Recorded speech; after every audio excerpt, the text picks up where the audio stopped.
MMA Inside the Cage, brought to you by Combat Sports Insurance. Fighters and promoters, contact us today for your insurance needs.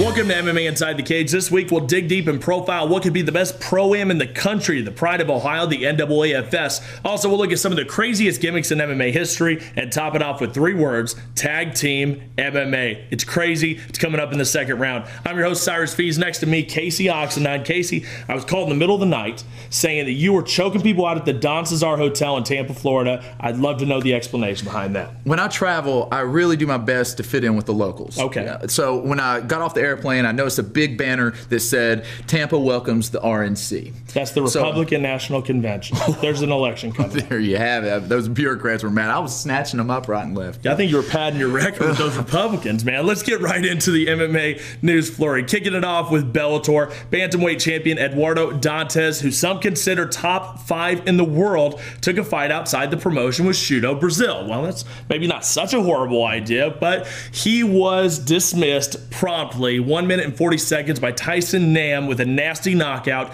Question is, should Dantas even have taken a fight outside of Bellator, being the champion? And what's this say about the Bellator company as a whole now? One of their champions is tarnished, right? Yeah, well, it's not good because anytime a fighter goes outside of his home there and he loses in that fashion, a lot of people are going to get that impression. Yeah. Now, of course, a fighter can lose to anybody at any time. Tyson's a tough opponent. I agree. But the thing is as long as you keep things in-house, you don't run into that risk. And in that case, Bjorn Rebney, I'm sure he is very, very disappointed. And it's something in the future that Bellator needs to look at, as far as securing their champions, making sure they stay at home with Bellator. Yeah, I think they may have had a faux pas there. You know what I mean? They've been pretty good here lately. Ronda Rousey in Strikeforce already naming possible opponents other than Cyborg Santos due to the claim that Cyborg cannot healthily make 135 pounds. Cyborg, of course, is calling Rousey out, saying, come up to 145. This is where you started. Who's right in this argument? You know, who's the one that's wrong in this argument? I don't think there's right and wrong. It's a matter of what's going to make the best fight. Personally, I don't see Cyborg ever getting below 145 pounds. You've seen her firsthand. It'd be tough. She's a very, very large 145-pound fighter, and she's had a tough time making that weight sometimes. I think what's going to happen is that you can put Miesha Tate or Marlos Conan in with her, and those are going to make good fights. But if you want that mega hit that's going to put the UFC women's division in place, I think it's going to need to be the Cyborg Rousey fight. Who's going to win that one? Oh, man. That's the thing. That's the thing. I think the general consensus is that Rousey's going to get her down and she's going to rip her arm off. But Cyborg is such a monster. Who knows? Who knows? And that's what makes this fight Everybody's the winner in that one. And finally, history was made last week, but not necessarily good history for the UFC. UFC 151 was the first ever card canceled completely. Dana White canceled it after Dan Henderson was injured, couldn't make the fight. He tried to put Chael Sonnen in the spot, but champion John Jones would not take the fight. Greg Jackson would not take the fight. There's a lot of stuff going on here. A lot of words are getting thrown. Dana White says that Greg Jackson is trying to kill the sport by himself. What do you make of this? Well, you have to look at every perspective here. John Jones and Greg Jackson, they're doing what they can to protect their champion, make sure he has a fair shake. But then on the other side, you've got Dana White and Joe Silva. They've worked tirelessly to put on a great show, and this, of course, hinged upon a great main event that's not going to happen. Well, now we got Vitor Belfort, though. He jumps in there, takes the spot. Machida didn't want it at the time. Now we got Vitor Belfort. He has to love this. This is his chance to regain the gold. Do you give him a chance? He's 13-1 underdog. Right? He has a chance, but it depends solely on which Vitor Belfort shows up. Yeah. And that's been in the past. Should be interesting. UFC 151. That's what they're calling it. It's not 52. Make sure you check it out, UFC.com. Our clip of the week contest was hot and heavy last week with guillotine suplexes and crazy post-fight tirades and some amazing KOs. But the prize package can go on to one finalist, and that finalist is, give me that drum roll, Jerome. You never give it to me. Ian Stevens, the undefeated fighter from the 3FC with the amazing guillotine suplex off the cage. Check out 3FCMMA.com for more information.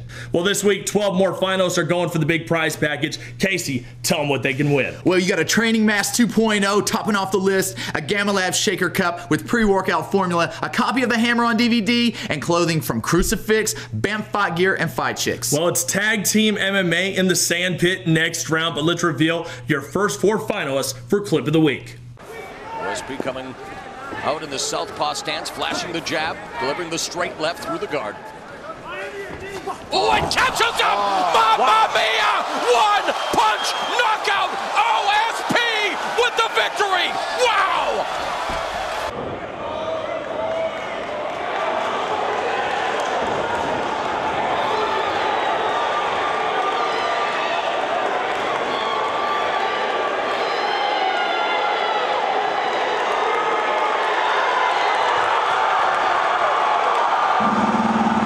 In round 2 there.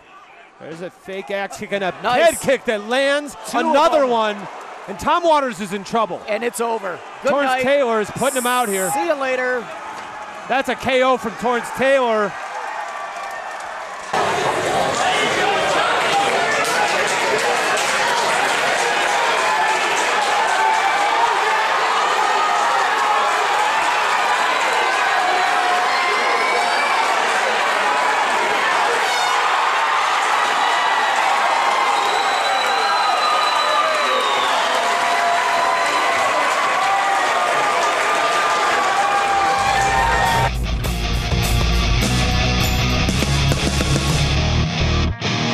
Fighters, promoters, fans, get hooked up.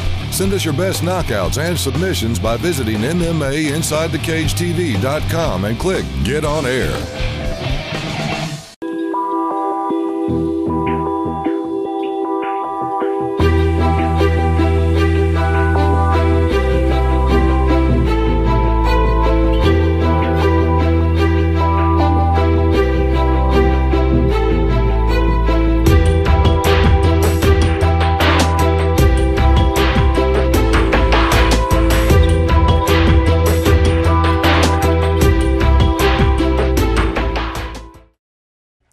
In the very dangerous sport of mixed martial arts, one company has your back. Combat Sports Insurance is the Southeast's newest entity, insuring events, promoters, and fighters as well. Owner Jeremy Augusta, an area leader in insurance for the past decade and current MMA fighter for Team Oxendine, is focused on bringing the best coverage to your event and your fighters.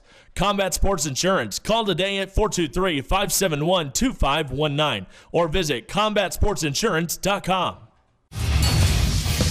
MMA Inside the Cage, brought to you by Combat Sports Insurance. Welcome back. You know, we look through hours and hours of footage each week from all corners of the world, and rarely do you have to do a double take, but I had to with this one. I saw a thread on a popular forum. You know, me and Casey, we get down on the forums, the Sherdog and the Underground. We saw Tag Team MMA. I watched it. It's called Tron MMA, or as it's known in the States, Thrones MMA, the Arrow Street fight based out of Russia, and they've incorporated a tag team element. This is something that everybody would love to see. Never thought that we would see it, but that's not the only reason why they're unique. They fight in a sand pit. Yeah. I mean, it's crazy stuff. When you have tons and tons of mixed martial arts in America to watch, it's kind of refreshing to see something a little bit different. And this is a lot of different. Definitely different. These guys started out in a big court, which was just sand, looked like a volleyball court, and then they moved to a more upscale ring with the production level going up. So this thing's really catching on there. You watch pretty nonstop action. Of course, when they hit the ground there, sometimes they'll get sand in their eyes, and that's the only time they'll really break. Right? They'll wipe their eyes out and they'll go back to fighting. It really reminded me a whole lot of the Gracie and Action beach fights that they did years and years ago. Wow, it's crazy. Well, let's take a little piece of it right now. Take a look at it. This is Thrones MMA. Посмотрим на это сражение, так сказать, воочию. Зак, если я помню, аспирант политеха. Поддержим бойцов! Так. Опа, уже сразу хороший наплыв, хороший молотящий удар сверху попытался справа нанести. Да, парни поджарые, активные, бьют много. Как говорится, разведка боя. Опа, удар в голову. Хороший быстрый удар. Что это, пропустил? Следующий оппонент заходит, сменяет партнера. Ой-ой-ой, находится вот в тяжелом 20 секунд и все решено. В тяжелом нокдауне. Вот это удар. И продолжение этого боя. Просто удар с правой. Повалил, закусил. Удар с правой прошел четко в голову. Его, смотри, закусило. Опа, вот еще. Смотри, отличное добивание. Вот это спортсмен. Неужели один? Смотри, один завалит двоих. Вот это будет круто. Это смотри. Будет, да. Хорошее добивание. Рука. Вот так. Смотри. Смотри. Отлично. Смотри. Все. Вот это победа. Да, супер. Вот это чувак. Новая звезда. Вот это стрелки. мужик. Ярко. Меньше минуты и два противника уработаны. Голову, второго на болячку, пополам. да. Вот так вот. Чуть не вырвал ему руку из локтевого сустава. Вот это победа. Яркий парень, яркий бой. Эффектный Двоих, бой, да. 1 на 2. Ну что, Красиво. его друг просто отдыхал в этот момент. You know, watching that stuff and watching the Sandpit and the tag team MMA makes me think of some of the other gimmicks that have been there over the years in MMA. You had IFL, which was team-based combat. Then you had the World Combat League from Chuck Norris, a lot of stand-up, a lot of cool knockouts in that one. Now you have Eddie Bravo's Combat Jiu-Jitsu, and you have X-Arm.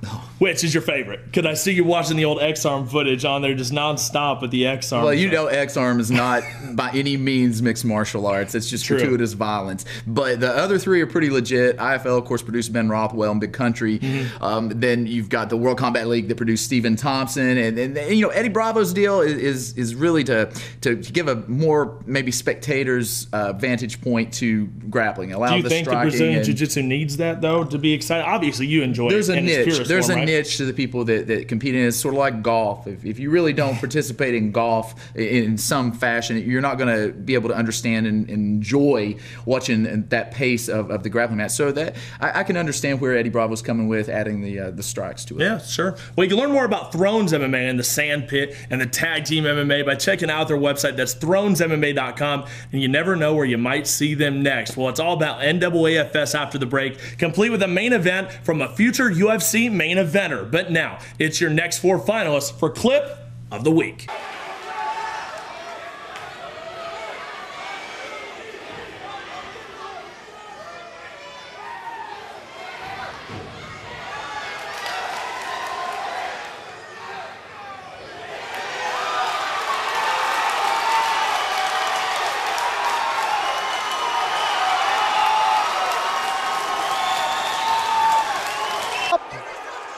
Oh, a right hand by Stuff connects, and there's a knee. Oh, and big uppercut. Both guys are just throwing. Wyndham Craig, these guys are throwing. Uppercut by Craig, just misses. Wyndham Craig teeing off again. Oh, he lands one, and Stuff does not go down. What a jaw. But I think this is going to be the end. He is exhausted, and It's Gary done. Chris steps in. Wyndham Craig with the finish.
Fighters, promoters, fans, get hooked up.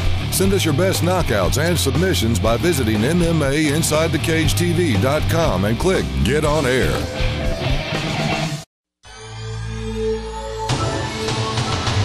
For those who feel enough is not enough and failure is not an option.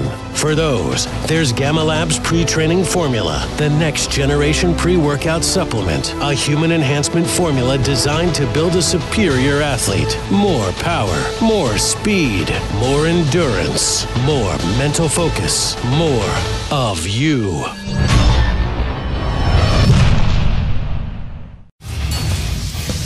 MMA Inside the Cage, brought to you by Combat Sports Insurance. It's third round action, MMA Inside the Cage. Time to impress the judges. Well, with such a Zuffa-saturated marketplace, it takes a lot to stick out in a crowd. But one Cleveland-based MMA show is doing that and has for the last 7 years. The NAAFS has produced some top-level talent, put together a tremendous production, and is putting on more shows than the UFC each year, which says a lot. Casey, what is it about the NAAFS that's so good? Well, these guys have stayed extremely consistent, and that is key. Even though they're not on a major network across the world, they are very grassroots oriented. They have a great amateur program that's rising. They've coupled a couple times with Bellator, and they really put a consistent, very, very solid product together, and they've produced a lot of solid talent, including Stipe Miocic. Oh man, he's awesome. He's one of their most well-known alumni, along with Brian Rogers from the Bellator organization. Stipe is one of the brightest prospects in the UFC heavyweight division. We've seen him take out 3 UFC heavyweights in a row: Joey Beltran, Phil DeFries, and his latest victim was Shane Del Rosario. He's going to main event against Stefan Struve this month in England on Fuel TV. He could really make a run, man. It seems like he has all the tools to go after the title. He could really give a good fight to a Junior Dos Santos, I think. I can't wait to see him versus Stefan Struve, because those are 2 huge monsters. They're going to throw for the fences, and it's going to really electrify Europe. I think it's going to be tremendous. Well, let's see what happened when Stipe met hard-swinging William Penn back in April of 2011. We got it from the NAAFS archives. Check out NAAFS.tv for more information. This is your main event of the week. Ladies and gentlemen, this fight is brought to you by John P. Lennon, Hexlink.com, and Alpha Dog Gloves. It is scheduled for 3 5-minute rounds. This is a contenders bout. The winner will fight for the NAAFS Professional Series Heavyweight Championship of the World. And now, introducing, fighting out of our John P. Lennon red corner, this fighter's record is 5-2. He stands 5 feet 11 inches tall, weighing in at 253 pounds even, representing Team Deadly out of Detroit, Michigan, William the King Penn.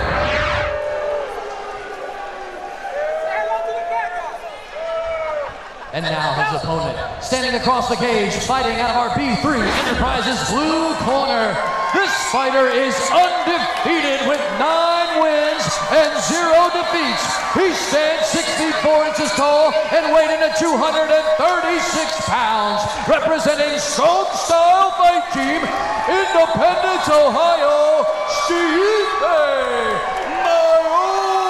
Miocic. He goes for the glove touch. William Penn wants none of it. And Penn is coming out swinging for the cages. There you go. And one of the things that Penn's going to get a lesson in is that he wants to get this fight to the ground, but Stipe wrestled collegiately at Cleveland State Division I. He's not going to be the easiest guy to take down. And if I'm not mistaken, he was an All-American at Cleveland State. Drafted as a third baseman by the Milwaukee Brewers as well. Again, I could be wrong there. I don't have that information in front of me, but it goes to tell you what kind of athlete this guy is. Absolute pure stud athlete. I mean, there's probably not a sport he couldn't do. Oh, Stipe got clipped there. And we've seen... Here he is. William Penn is not afraid, but here comes Stipe right back. Good knee there by Miocic. This is definitely the most Stipe's been tested. Yeah, for sure. For sure. And there was a lot of criticism coming in on William Penn, mostly because fans were unaware of him, but that could be working to Williams' advantage because he didn't know who Stipe was coming into this fight. Sure. But he better keep those hands up. Oh boy, and that could be it. He is hurt. That's what I say. Better keep those hands up. Stipe's going to smell blood, and that's... Penn is still coming, to his credit. He is still coming forward. Oh! And that's it. And that's it. That's it. That is it. Wow. Wow. Ladies and gentlemen, this fight is over at 1 minute and 42 seconds of the very first round. Your winner by knockout, Stipe Miocic.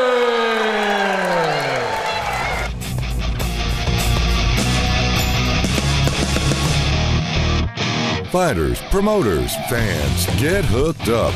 Send us your best knockouts and submissions by visiting MMAInsideTheCageTV.com and click Get On Air.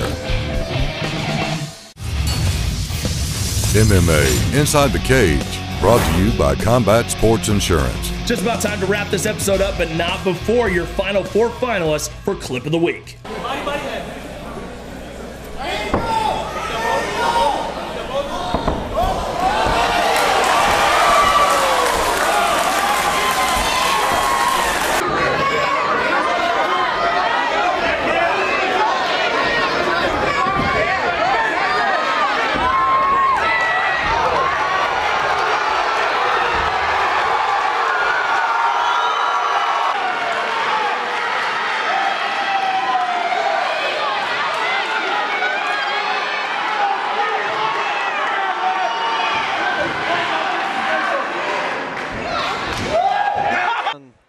Young still pushing him, trying to get that takedown. Throws nice a good knee. And you could tell Jay Olson wants to get separation. There's a left hook by Oh, and Jay he's Young. out. That's a He is knockout. out. Goodbye. Step in. Rick Fike steps in and stops the action. Yeah. Awesome stuff. You know, this one's going to be a tough one to vote on, Casey. Here's all 12 finalists in order. Oh, it catches him! Mamma mia! Kick that lands. Another one. And Tom Waters is in trouble. And it's over. Torrance Taylor is putting him out.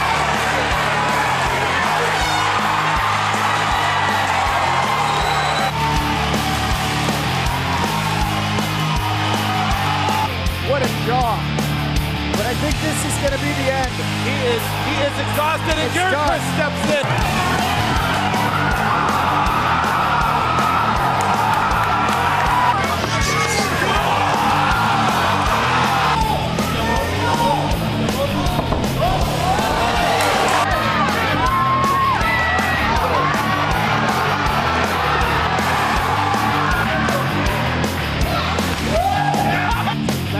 Oh, and he's out. He is out. Goodbye. Now head to MMAInsideTheCageTV.com and cast your vote for this week's clip of the week. Remember, the winner takes home that Training Mass 2.0 and the awesome prize pack. Find us on Facebook, follow us at MMAITC, check out our YouTube for exclusive interviews, and of course, keep sending those clips into MMAInsideTheCageTV.com. I'm Cyrus Feast. I'm Casey Oxendine. We'll see you next week Inside the Cage.